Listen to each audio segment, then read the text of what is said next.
As you know, I've been using the DJI Osmo Pocket on my travels, and I think it's a fun little camera, and I promise I have got a review coming. It's been sat partly on my hard drive and the rest up here because I haven't been able to really conclude how I feel about it yet totally, enough to show you anyway.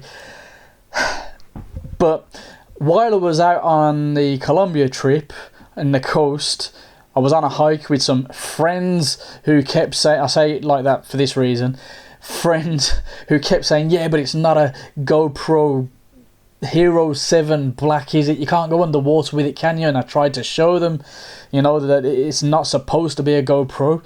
And anyway, if I wanted to go underwater, I've got a GoPro and all the gummins that allow me to do that. And that's not why I bought this, but you know, some people. Anyway, of course, naturally, DJI brought out a waterproof kit since, and as it happens, Mcoplus, or Vendice, I think it says here,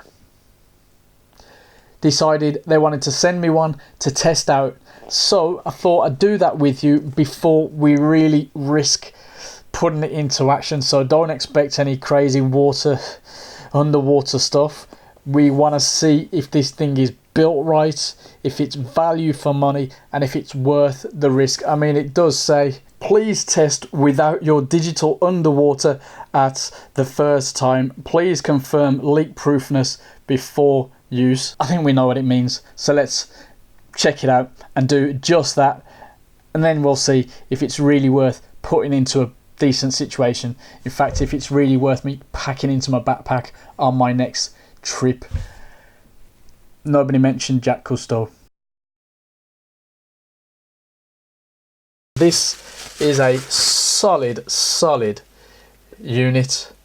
Wow, that is all metal, no messing around.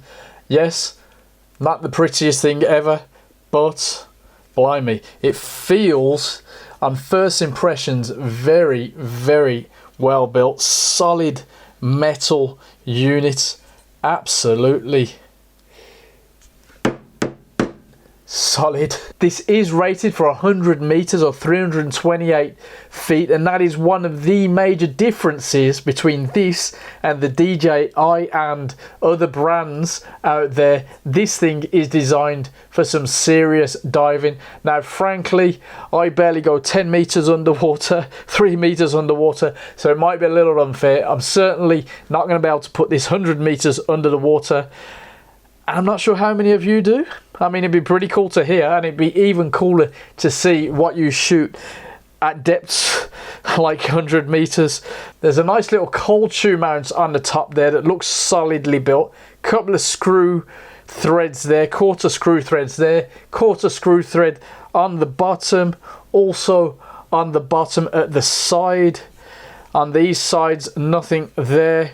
So it is completely equipped. There's your buttons, so that'll translate through to where the Osmo Pocket goes.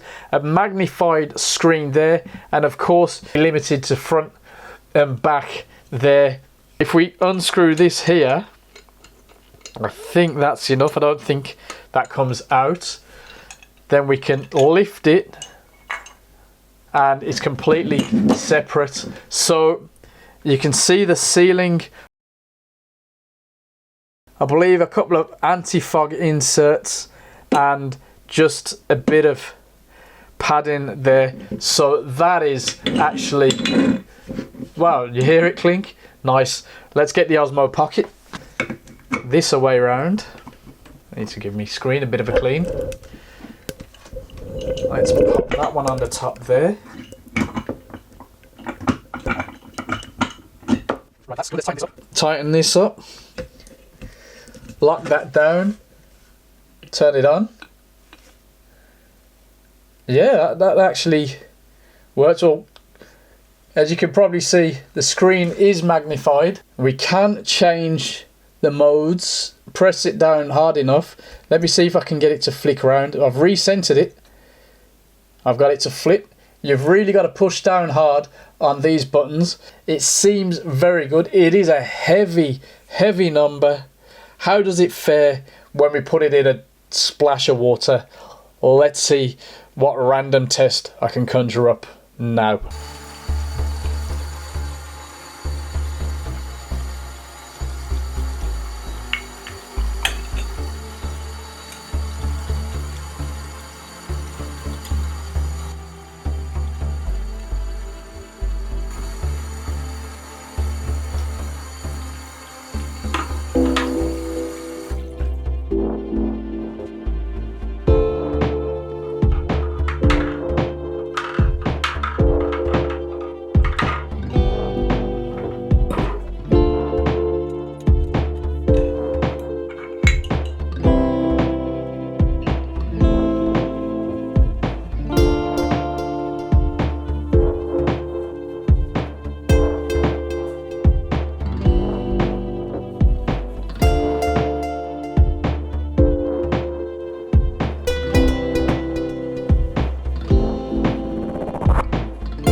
As random as that was, it gives me the confidence to take it out into deeper waters, for want of a better phrase, or that phrase is probably perfectly fine. Now, this apparently goes 40 meters deeper than the other versions out there, and as such, it's a lot more heavy, solid, and cold to the touch because it's that metal, if that's even a thing. I think it's good. I don't think it's a beautiful case by any means, and clearly you're going to be limited with the movement of your gimbal in there. The screen works fine, the buttons do the job, and it seems to seal well. You get that extra sealing as well, just in case. As always, you want to test these things in the sink or in the bath before you put it into any real world, before you put your Osmo Pocket in the thing. Now, how am I going to get to 100 meters to test this out? That's what I need to know. Let me know below. I mean, it's probably not fair really, is it? But on a first look, yeah, it's all right if you need to go that deep.